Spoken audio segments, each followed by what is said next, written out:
My good friend, Dr. Belio Kipsang, who is the Principal Secretary in charge of the relevant ministry, Chairperson of NEC, Dr. Onsati, my good friend, Dr. Matiang'I Macharia, who is in charge of Teacher Service Commission, Dr. Karogo, CEO of NEC, all the other relevant stakeholders, the unions, my comrades at arms, Kesha, and all the others. Good afternoon. I sincerely welcome you all to this important occasion when we are releasing the 2019 Kenya Certificate of Primary Education Examination results. Indeed, I feel very proud that we have managed to have these results just 17 days after the completion of the examination. I wish to sincerely thank everyone, and I mean everyone, from the examination officials, the monitors, and the backroom people, more specifically the multi-agency group with whom we have worked very closely for the 4th year running. This year marked the 4th year, and we started administering the national examination under a stricter regime anchored on a multi-agency system. But I want to debunk the myth. I have no government.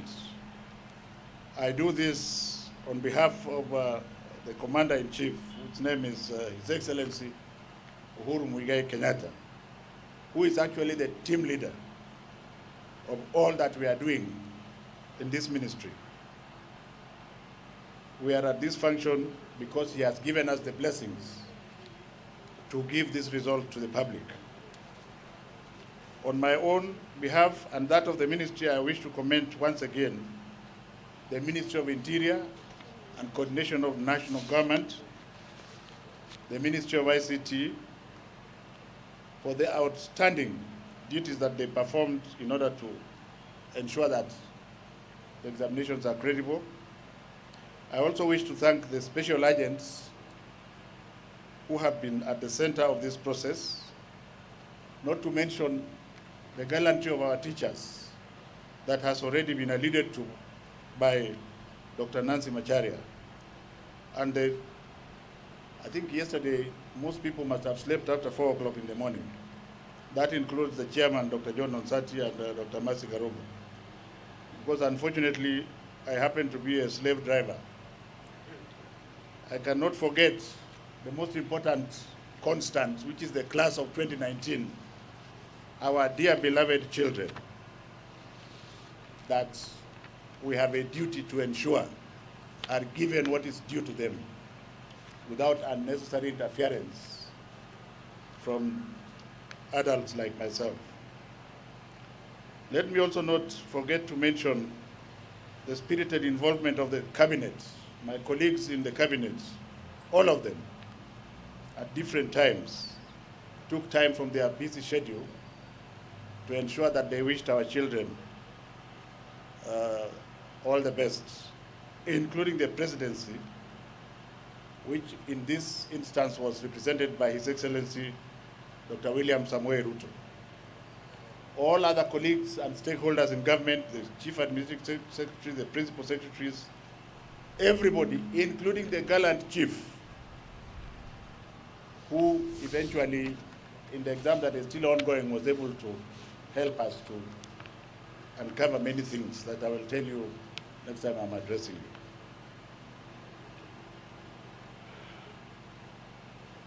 The greatest fruit of monitoring is that we allow our children to use their brain. Our children are very intelligent. They are not guilty. The guilty ones, as charged, are the adults. And you will remember, this is the 4th year since we started this, and I am very confident that come next year we shall have 4 different classes, and that this idea of getting marks that does not belong to you will not be necessary. You will also notice that as we have moved on, the candidates have been very much in control of themselves, as has been alluded to earlier. I think the credit, once again, goes to our primary school teachers. One problem with this country is that we never recognize what is our own. But our teachers, as you have been told, are among the very best in the world. I say so because I've interacted with them on the ground. Overall, ladies and gentlemen, in terms of malpractices, I am very proud that I don't have much to write home about in terms of malpractice. There were one or two cases of impersonation, but otherwise our children were left alone to do exams on their own, and the results that you are going to get this afternoon belong to the individuals that own them. My charge to them is to be proud of their results, because that is their results, and they must be standing for something. I must want to add that none of the examination papers leaked. That is now history. We also did not see fake examination papers where parents usually buy fake papers before exams. We did not see not even one. In terms of our daughters, I want to say that I'm glad that our parents and teachers together have succeeded in reducing the pregnancies that we saw during the examination. And I would like to urge them to continue to have time for their children. When you spend time with your child, that is very important because it is part of your life. Money is not part of your life. And as we move forward, ladies and gentlemen, I hope that this calamity of having very young angels being impregnated by hyenas, old hyenas, will stop, especially if you are able to get the children to take your word as a parent. I wish to commend all stakeholders who in one way or another offered their support to us from alleviating cases of teenage pregnancy, as I have said.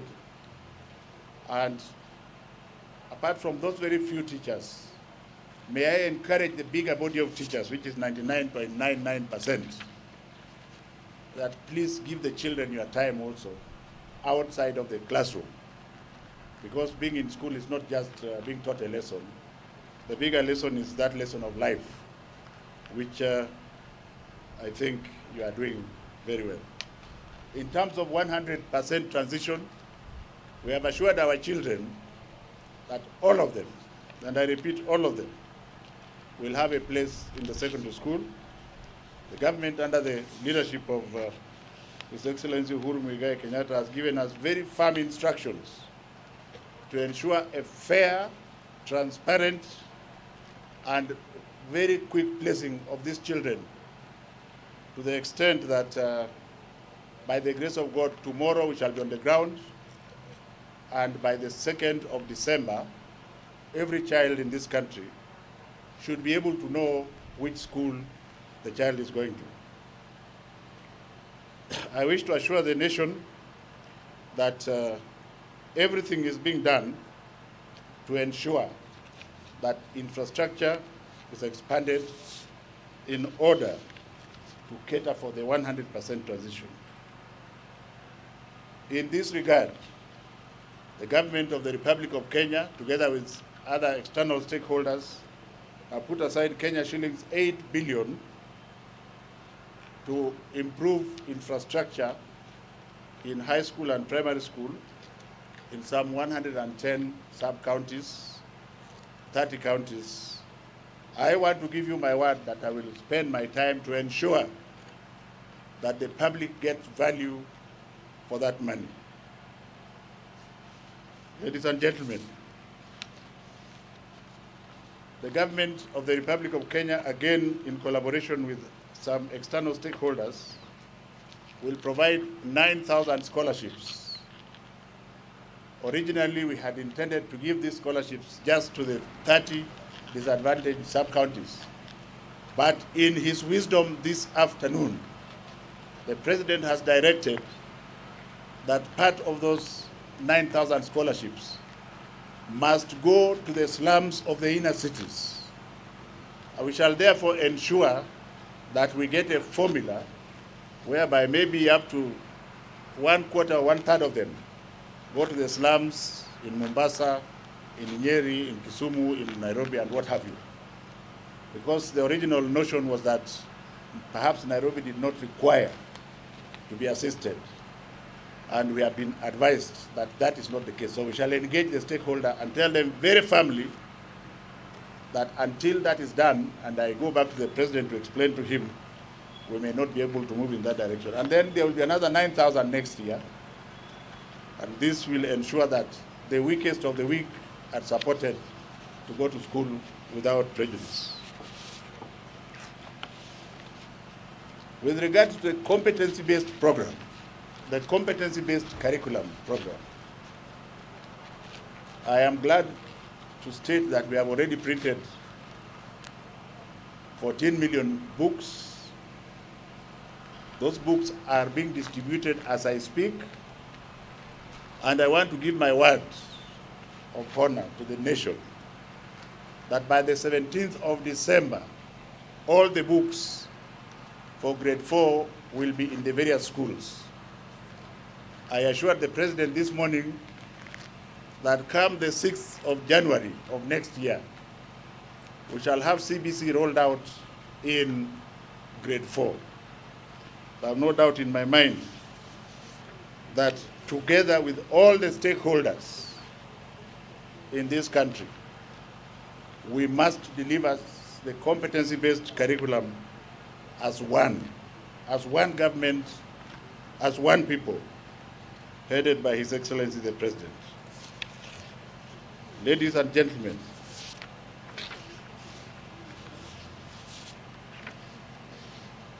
from one selection dates, I've already said, I hope Dr. Bello Kipsang is aware that tomorrow I might go and check whether they are already in station. And we will use the same formula we have used here in marking, so that on the 2nd of December, parents can have enough time to buy uniform for their children before they start thinking of Christmas. I think it's a good idea. Rather than finishing all the money in Christmas, during Christmas, and then worrying about the child. After outlining these critical issues, ladies and gentlemen, with your permission, may I now return to announce the results of KCP 2019.